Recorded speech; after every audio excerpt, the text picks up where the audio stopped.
咁剛剛講咧就點樣我哋可以將中西醫協同發展落地。咁跟住我想再同大家講另外一個議題，都係相關，都係中醫，就係講緊我哋點去推廣到中醫嘅教育。咦，教育唔係大學做嘅咩？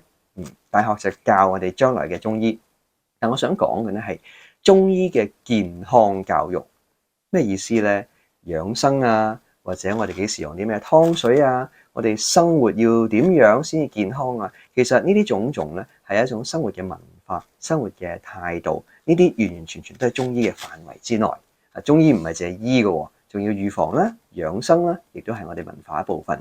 咁我哋喺學校嘅時候，講緊幼稚園、小學、中學，慢慢令我哋學生咧係深入認識如何係用中醫嘅概念去生活得更加健康，亦都認識中藥喺疾病嘅處理方式，亦都可能認識下我哋人體嘅譬如嘅穴位啊，我哋嘅經絡係點樣咧？我相信對大家咧唔單止認識咗嘅係中醫，仲要係中華傳統文化，因為本身中醫就係傳統文化嘅一部分。咁我希望見到呢個計劃係可以得到落實。而過去一年咧，我知道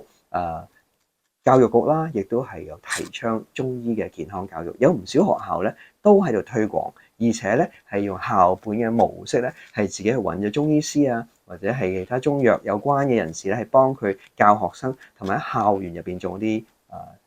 中藥出嚟。咁進一步嘅時候咧，我知道咧香港中文大學嘅中醫學系啦，同埋香港浸會大學嘅中醫藥學院咧，都係喺度設計緊一個中學同埋小學嘅中醫藥課程嘅。咁如果呢個中醫藥或者中醫藥健康教育嘅課程真係成功寫好晒嘅時候咧，可以作為一個藍本，香港大部分嘅學校咧都可以採用。咁嘅時候咧，我相信我哋可以進一步推廣我哋中醫藥嘅傳統文化嘅。